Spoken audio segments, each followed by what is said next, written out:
भी हम mutual fund में इन्वेस्टमेंट के बारे में सुनते हैं, पढ़ते हैं, सोशल मीडिया पे देखते हैं, यूट्यूब पर देखते हैं, खासकर एसआईपी मोड ऑफ इन्वेस्टमेंट के बारे में, तो हमें लगता है कि करोड़पति बनने का सबसे आसान तरीका है म्यूचुअल फंड में एसआईपी कर दो और करोड़पति बन जाओ। और इससे ऐसा लगता है कि म्यूचुअल फंड में कोई जादू होता है, एसआईपी स्टार्ट किया और आप करोड़पति बन गए। आज हम चर्चा करेंगे इसी बात पे कि एसआईपी मोड ऑफ इन्वेस्टमेंट या एसआईपी जो लोग स्टार्ट करते हैं उसकी स्थिति क्या है, और यदि आप या हम करोड़पति नहीं बन सके तो आखिर इसके कारण क्या है। एस्ट्रॉन टैक्समैन के नए वीडियो में आपका एक बार फिर से स्वागत है। यदि इस वीडियो से आपके नॉलेज बेस में कोई वैल्यू एडिशन होता है तो इसे लाइक करें, अपने फ्रेंड्स के साथ शेयर करें, कमेंट करके बताएं क्या चीज़ अच्छी लगी, क्या चीज़ अच्छी नहीं लगी, ताकि हमें ये समझ में आ सके कि जो चीज़ें मैं अपने व्यूअर्स को कम्युनिकेट करना चाह रहा हूँ वो कम्युनिकेट कर पा रहा हूँ या नहीं कर पा रहा हूँ। और यदि आप इस चैनल पे न्यू विजिटर पहली बार विजिट कर रहे हैं तो इसको सब्सक्राइब भी करें, और सब्सक्राइब बटन के बगल में जो बेल आइकॉन है उस पर ऑल पे क्लिक करें ताकि हमारे सभी नए वीडियो की नोटिफिकेशन आपको मिलता रहे। और इसके साथ साथ कमेंट बॉक्स में न्यू सब्सक्राइबर लिखें ताकि हम समझ सकें कि आप हमारे न्यू सब्सक्राइबर हैं। मेरा नाम डीएम झा है। जैसा कि आप थंबनेल देख पा रहे होंगे कि आप म्यूचुअल फंड की एसआईपी से करोड़पति कभी नहीं बन पाएंगे, जबकि आप सोशल मीडिया पे, यूट्यूब पे इसका जस्ट उल्टा देखते हैं। वहाँ हर एक यूट्यूबर जो फाइनेंस में डील करता है या फाइनेंशियल इन्फ्लुएंसर या और भी डिफरेंट प्लेटफॉर्म पे आपको करोड़पति बनाने के चक्कर में सारे लगे रहते हैं, और वो ऐसा बताते हैं कि जनाब आपने एसआईपी स्टार्ट की और करोड़पति आप बन गए। ये फैक्ट कि आपने एसआईपी स्टार्ट की या करोड़पति बन जाएंगे कोई गलत नहीं है, लेकिन इन्वेस्टर्स का एक नेचर है कि जो चीज़ें उनको पसंद होती है वो चीज़ें ध्यान रखते हैं, बाकी चीज़ों को छोड़ जाते हैं। जब भी एसआईपी की बातें कोई करता है, खास जादूगर नहीं, जो बिल्कुल म्यूचुअल फंड एनालिस्ट हैं, वो दो तीन बातें जरूर कहते हैं एसआईपी के बारे में। एक तो ये कहते हैं कि इसको लंबे समय तक आप कंटिन्यू करें, स्मॉल अमाउंट से भी शुरू कर सकते हैं। चूंकि स्मॉल अमाउंट से लंबे समय करेंगे तो एक डिसिप्लिन वे ऑफ इन्वेस्टमेंट है। इससे क्या होगा, लंबे समय में आपको एक अच्छा खासा कॉर्पस बन जाएगा और बिल्कुल संभावना है कि आप करोड़पति बन जाएंगे। लेकिन ये करोड़पति तो तब बनेंगे जब लंबे समय तक डिसिप्लिन वे में आप इन्वेस्टमेंट एसआईपी के द्वारा करें। पिछले 2, 4, 5, 6 महीने में हम देख पा रहे हैं, हम देखते हैं कि एसआईपी फोलियो बंद करने का जो रेशियो है थोड़ा सा बढ़ गया है। और इससे कंसर्न है इन्वेस्टर्स के लिए कि आखिर जब उनको ये बताया जाता है कि एसआईपी में मार्केट वोलेटाइल हो, ऊपर जाए, नीचे जाए, कुछ भी जाए, आप लंबे समय तक इसको कंटिन्यू करेंगे, आपको अच्छा परफॉर्मेंस के साथ एक अच्छा कॉर्पस मिलेगा। फिर भी इन्वेस्टर्स की जो प्रवृत्ति है कि मार्केट जब ऊपर जाता है तो इन्वेस्टमेंट स्टार्ट करते हैं, और मार्केट जब नीचे आता है तो उसे रिडीम्शन लेना शुरू कर देते हैं, जो कि ट्रेडिंग के प्रक्रिया के बिल्कुल अगेंस्ट है।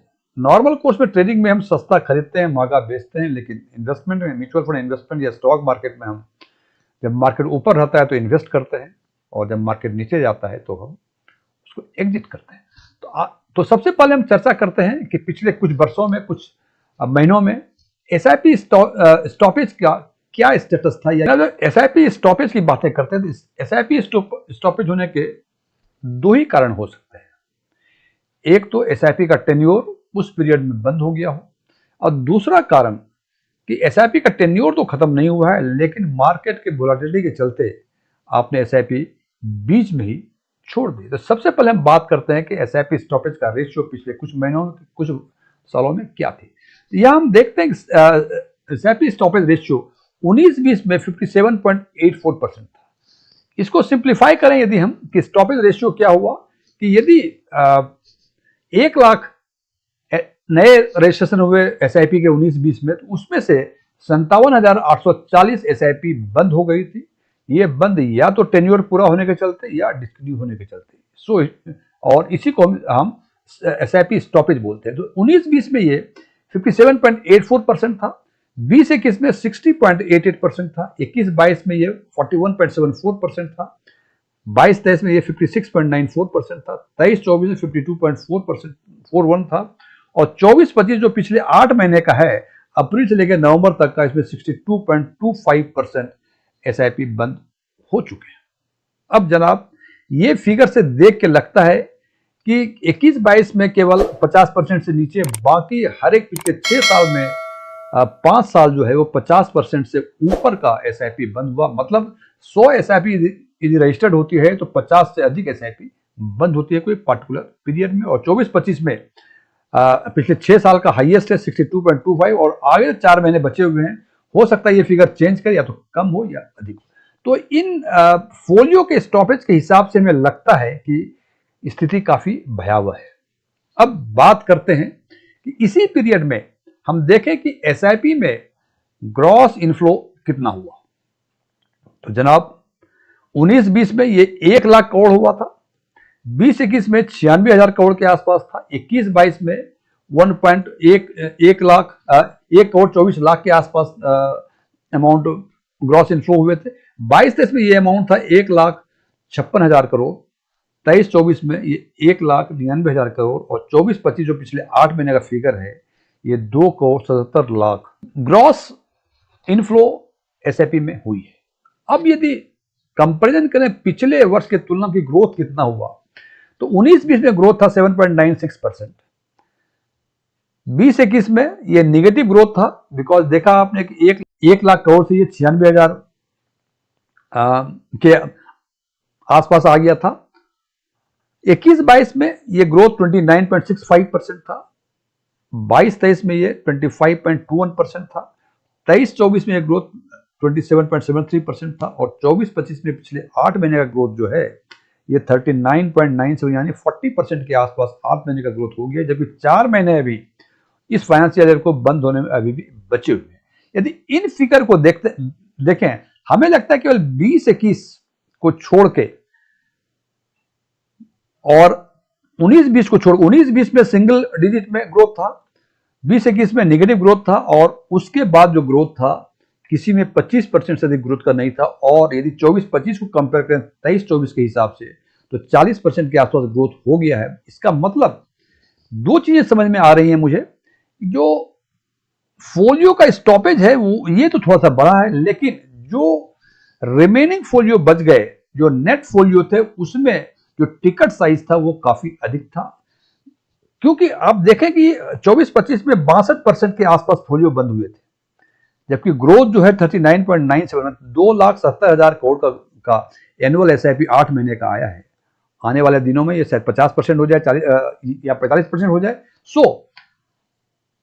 एक कंक्लूजन निकाल सकते हैं हम कि ये जो 57.84% या 62.25% जो एसआईपी स्टॉप हुआ है, इसमें शायद रिटेल इन्वेस्टर अधिक होंगे, क्योंकि जो बड़े इन्वेस्टर और एचएनआई हैं वो तो इन्वेस्ट किए जा रहे हैं, जिसके कारण उसका इंपैक्ट देख रहे हैं कि ग्रॉस इनफ्लो जो कैश का हो रहा है ये हमेशा बढ़ता जा रहा है यदि एसआईपी के इन्वेस्टमेंट की बातें करें तो।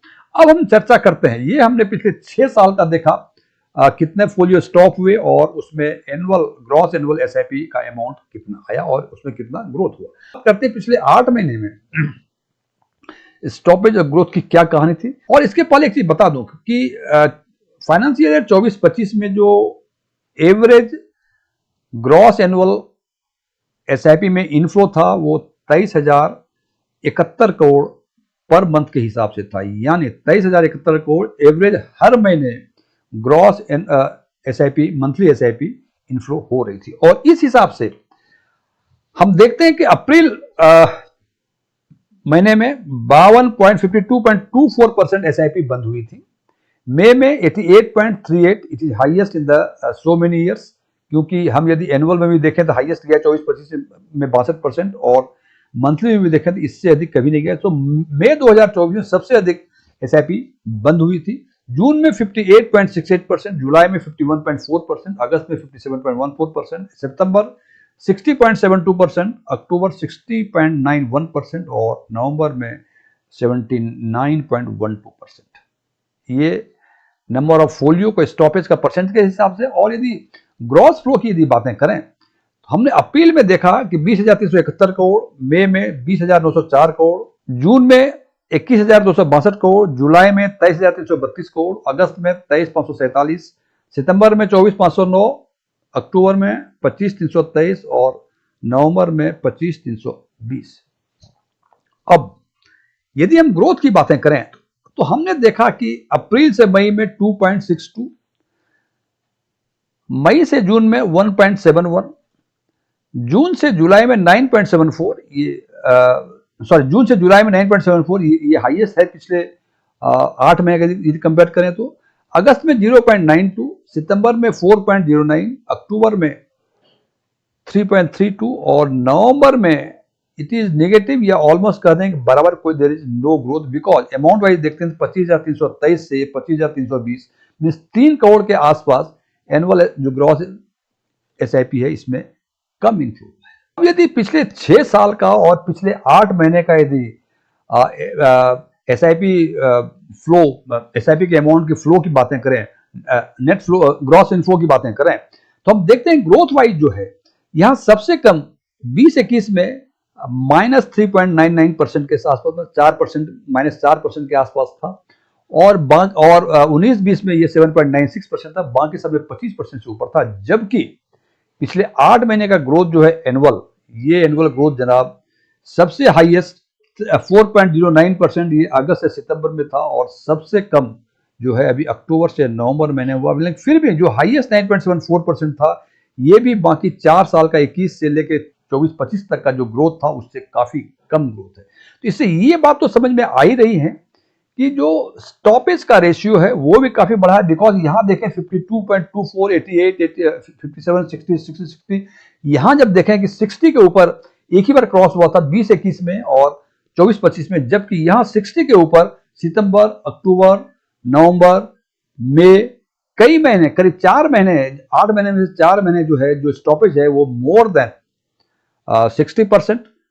तो एक बात स्पष्ट है कि अमाउंट वाइज हो सकता है कि एनुअल एसआईपी जो इनफ्लो हो रहा है, ग्रॉस इनफ्लो हो रहा है, वो कम ना हुआ हो। हालांकि अक्टूबर से नवंबर में यह कम हुआ है, लेकिन फोलियो वाइज जो है पिछले 8 महीनों में यदि तुलना करें पिछले 6 सालों से, तो हमें लगता है कि इसमें थोड़ी सी वृद्धि हुई है। और यही एक कारण है जिससे मैंने कहा है कि आप म्यूचुअल फंड की एसआईपी से करोड़पति नहीं बन सकते। बिकॉज कि आप करोड़पति तो तब बनेंगे जब एसआईपी के लंबे समय तक चलाएंगे, और ये डेटा बता रहा है कि आप जो है मोर देन 50% जो इन्वेस्टर्स हैं, जो एसआईपी फोलियो होल्डर हैं, वो बीच रास्ते में ही अपना सफर बंद कर देते हैं। अब बात करेंगे कि आखिर ये सफर बीच रास्ते में ही बंद करना, समाप्त करना, आखिर इसका क्या कारण हो सकता है। तो सबसे पहला कारण जो देखा जा रहा है वो देखा जा रहा है क्योंकि मार्केट जो है अभी वोलाटाइल है, तो न्यू इन्वेस्टर अभी अवॉइड कर रहा है इसमें करना। उसको ये समझ में नहीं आ रहा है कि पता नहीं मार्केट ऊंट किस कदम पर बैठे, ऊपर जाए नीचे जाए। तो वो चाहते हैं कि मार्केट स्टेबल हो जाए तो फिर हम इसमें इन्वेस्टमेंट शुरू करें। सो थोड़ा सा न्यू इन्वेस्टर का इनफ्लो कम हुआ, ये भी एक कारण है एसआईपी स्टॉपेज रेशियो को अधिक दिखने का।